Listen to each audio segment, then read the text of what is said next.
BEd BSc part third online classes में आपका स्वागत है। आज अपन अध्ययन करेंगे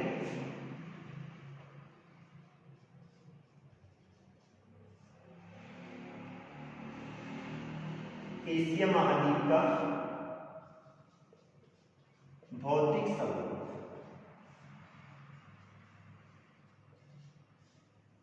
यानी भौतिक स्वरूप में किसका अध्ययन किया जाता है। तो भौतिक स्वरूप के अंतर्गत पर्वतीय क्षेत्रों का अध्ययन किया जाता है, पठारी क्षेत्रों का अध्ययन करते हैं, मैदानों का अध्ययन किया जाता है, घाटी का अध्ययन करते हैं, द्वीप समूह का अध्ययन किया जाता है।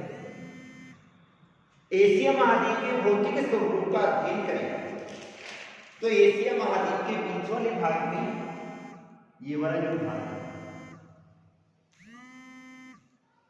इस भाग में आता है मध्यवर्ती पर्वत पठार।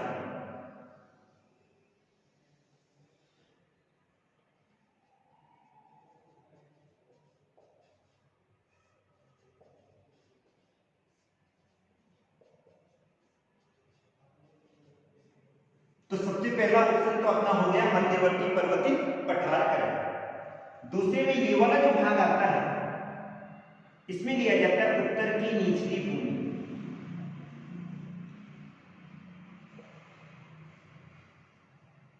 किसको लिया जाता है? उत्तर की निचली भूमि को लिया जाता है।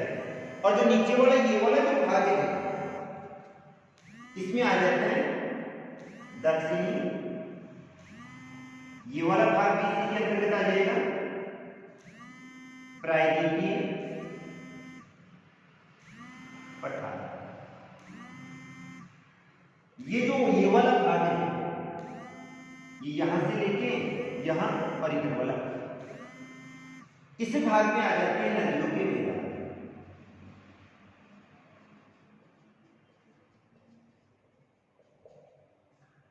और इधर वाले भाग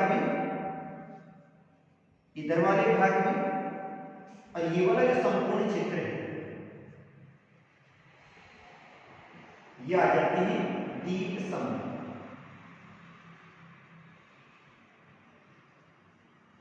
तो एशिया महाद्वीप के भौतिक स्वरूप का अगर अध्ययन करें तो एशिया महाद्वीप के भौतिक स्वरूप के अंतर्गत यहाँ पर्वत भी पाए जाते हैं, पठार भी पाए जाते हैं, मैदान भी पाए जाते हैं और घाटियां भी पाई जाती हैं।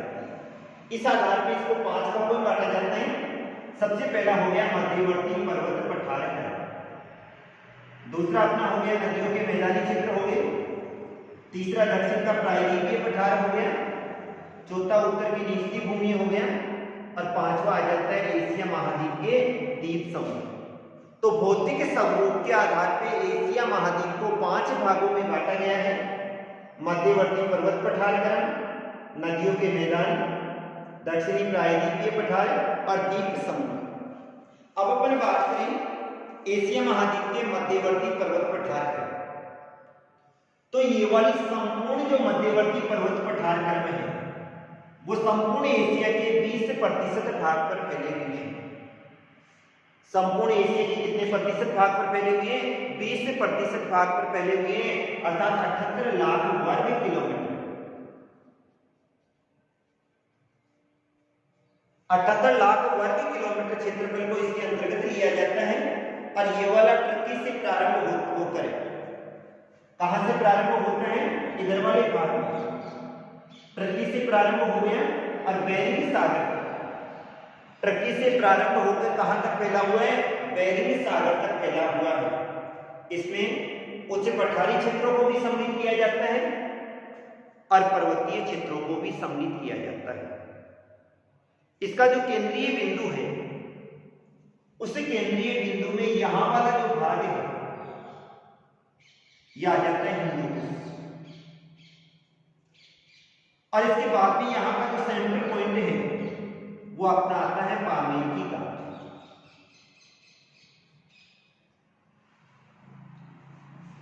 तो मध्यवर्ती पर्वत पठार क्रम का जो केंद्रीय बिंदु है, वो कौन सा है? पामीर की घाट वाला क्षेत्र है। और पामीर की घाट से एक भाग तो पाकिस्तान की ओर फैला हुआ है। ये वाला भाग इधर से होता हुआ कहां की ओर आ जाता है? पाकिस्तान की ओर आ जाता है। इधर हिंदू कुश आ जाएगा इधर वाले भाग में सुलेमान आ जाता है, सुलेमान आ जाएगा, किर्थन पर्वत श्रेणी आ जाती है, अनातोलिया का आ जाता है, काराकोरम आ जाता है। इधर वाले भाग में काराकोरम आ जाएगा, इधर अनातोलिया का पठारी क्षेत्र आ जाएगा। तो इसका जो सेंट्रल बिंदु है या जो केंद्रीय बिंदु है वो कौन सा है? पामीर की गांठ वाला क्षेत्र है। और पामीर की गांठ से ये वाला क्षेत्र संपूर्ण एशिया महाद्वीप के बीच वाले भाग में फैला हुआ है। इसके अंतर्गत इसकी सबसे ऊंची जो चोटी है वो माउंट एवरेस्ट है, और ये किसका भाग है? हिमालय का भाग है, क्योंकि ये वाला भाग किसके अंतर्गत आ जाता है? यहाँ हिमालय आ जाता है। और इस हिमालय की सबसे ऊंची चोटी कौन सी है? माउंट एवरेस्ट है। और माउंट एवरेस्ट की जो ऊंचाई है वो कितनी है? 8,848 क्या है? मीटर है। एशिया महाद्वीप के मध्यवर्ती पर्वत पठार क्रम की बात करें तो इसकी सबसे ऊंची चोटी माउंट एवरेस्ट है, और इसकी ऊंचाई क्या है? 8,848 मीटर है। अब इसमें यानी इसको अलग अलग क्रमों में बांटा जाता है, और इसको मुख्य रूप से 4 क्रमों में बांटा जाता है। पहला जो क्रम है पामीर की गांठ से पाकिस्तान की ओर फैला हुआ है, यह आ जाएगा, इसका फर्स्ट क्रम आ जाएगा। पामीर की गांठ से पाकिस्तान होता हुआ एलबुर्ज पर्वत श्रेणी तक फैला हुआ है, और इसके बीच वाले क्षेत्र का अध्ययन करें तो यहां पर आ जाता है ईरान का पठार,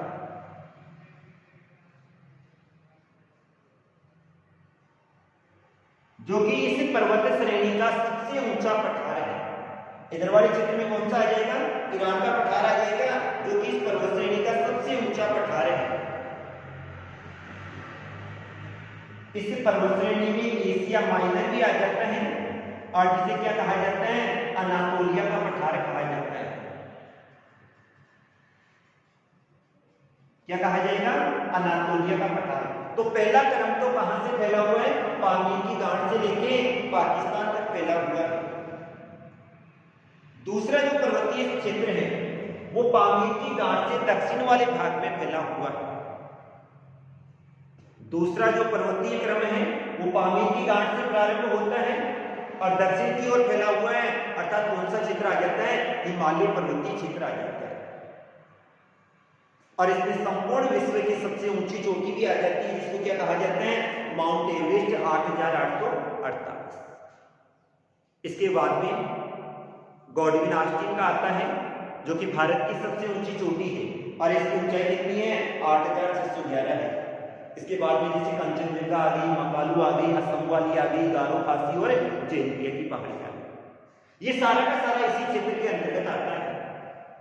और इसका जो तृतीय क्रम आता है वो कौन सी भाग की ओर फैला हुआ है? पूर्व की ओर फैला हुआ है। ये वाला जो भाग है इधर की ओर, इधर वाले भाग में कुनलुन आ जाएगा, कुनलुन के साथ में तिब्बत का पठारी क्षेत्र आ जाता है, और हिमालय का थोड़ा सा भाग आ जाता है। और फिर बाद में चौथा जो क्रम है वो किधर फैला हुआ है? उत्तर पूर्व की ओर फैला हुआ है। किधर फैला हुआ है? उत्तर पूर्व की ओर फैला हुआ है। और इसमें कौन सी आ जाती है? तिएनशान आ जाती है, अल्ताई तांग आ जाती है। तो ये वाला जो था मध्यवर्ती पर्वत पठार क्रम, जो कि कहां पर फैला हुआ है? एशिया के मध्यवर्ती भाग में फैला हुआ है।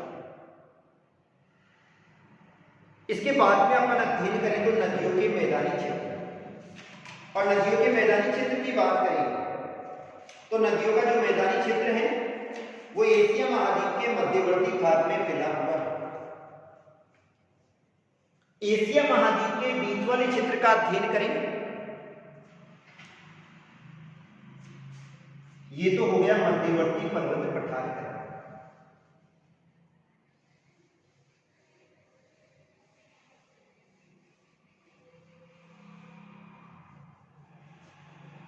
दूसरा पॉइंट आ जाता है अपना नदियों के मैदानी क्षेत्र। बीच वाले क्षेत्र में मध्यवर्ती पर्वत पठार क्रम पाया जाता है। नीचे वाले भाग का अध्ययन करें तो ये हिंद महासागर आ जाता है,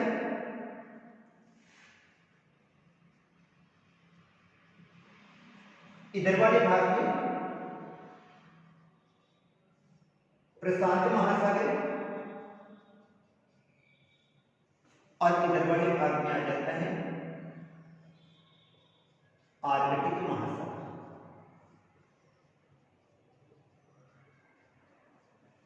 यानी एशिया महाद्वीप के भौतिक स्वरूप का अध्ययन करें तो एशिया महाद्वीप के तीन ओर क्या पाए जाते हैं, महासागरीय क्षेत्र पाए जाते हैं। इधर हिंद महासागर आ गया, इधर प्रशांत महासागर आ गया और ऊपर कौन सा आ गया, आर्कटिक महासागर आ गया। जहां पर तीन ओर महासागरीय क्षेत्र आ जाते हैं वहां इधर वाले भाग से भी मानसून जाता है, इधर वाले भाग से भी मानसून जाता है। और जैसी अनुकूल परिस्थितियां मिलती है ये वर्षा करना प्रारंभ कर देते हैं और वर्षा करना प्रारंभ करने के कारण से इस क्षेत्र में अनेक मैदानी क्षेत्र पाए जाते हैं। और अनेक मैदानी क्षेत्रों की बात करें तो एशिया महाद्वीप में जैसे यहां वाले भाग से आगे दजला आदि और करात आदि, तो दजला व करात नदियों के द्वारा निर्मित मैदानी क्षेत्र को क्या कहा जाता है, दजला करात का मैदान कहा जाता है।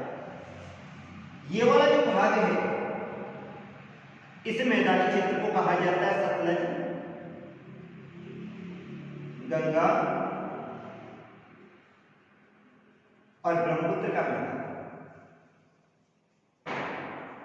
कौन सा हो गया, सतलज गंगा और ब्रह्मपुत्र का मैदानी क्षेत्र हो गया। इधर वाले भाग का अध्ययन करें जैसे मीनाम का है और मिकाम का मैदानी क्षेत्र आ गया। फिर इधर आ गया यांग का मैदानी क्षेत्र आ गया, सिकियांग आ गया, हांगू हो।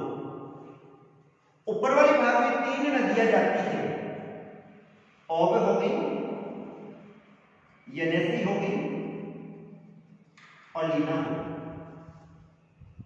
तो एशिया महाद्वीप के भौतिक स्वरूप का अध्ययन करें तो एशिया महाद्वीप के मध्यवर्ती क्षेत्र में अनेक नदियों के मैदानी क्षेत्र पाए जाते हैं जिसमें सतलज गंगा और ब्रह्मपुत्र का मैदानी क्षेत्र आ जाता है, दजला करात का मैदानी क्षेत्र आ जाता है, मीनाम और मिकाम का मैदानी क्षेत्र आ जाता है, यांग और हांगू का मैदानी क्षेत्र आ जाता है। अब सबसे पहले अपन बात करें तो यहां पर इस महाद्वीप की अधिकांश सभ्यता का विकास हुआ है। एशिया महाद्वीप की जितनी भी सभ्यताएं हैं उन सभ्यताओं का विकास नदियों के मैदानी क्षेत्रों में हुआ है। अपन बात करें सबसे पहले दजला करात, इसे मेसोपोटामिया का मैदान भी कहा जाता है।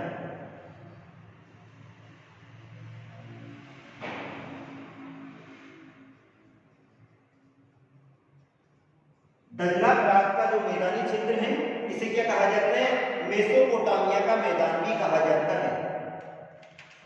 ये वाली जो दजला करात है ये दोनों नदियां अरारात पर्वत श्रेणी से निकलती है। कहां से निकलती है, अरारात पर्वत श्रेणी से निकलती है और उसके बाद में अपनी जल को कहां गिराती है, फारस की खाड़ी में गिराती है। अरारात पर्वत श्रेणी से निकलने के बाद में ये नदियां अपने जल को कहां गिराती है, फारस की खाड़ी में गिराती है। और इसमें यानी लास्ट में ये जब फारस की खाड़ी में अपने जल को गिराती है तो इन नदियों को सतल अरब के नाम से जाना जाता है।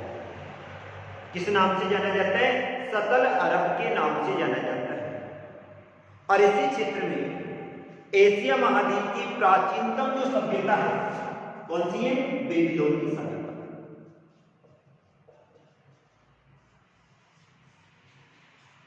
एशिया महाद्वीप की जो सबसे प्राचीन सभ्यता है बेबीलोन की सभ्यता, उसका विकास कहां पर हुआ था, दजला करात में हुआ था। इसके बाद में आता है सतलज, गंगा और ब्रह्मपुत्र का मैदान। इस मैदानी क्षेत्रों को सिंधु और गंगा का मैदान भी कहा जाता है, उत्तर का विशाल मैदान भी कहा जाता है, और सतलज, गंगा और ब्रह्मपुत्र का मैदान भी कहा जाता है। इस मैदानी क्षेत्र का विस्तार पाकिस्तान, भारत और बांग्लादेश वाले क्षेत्र में पाया जाता है।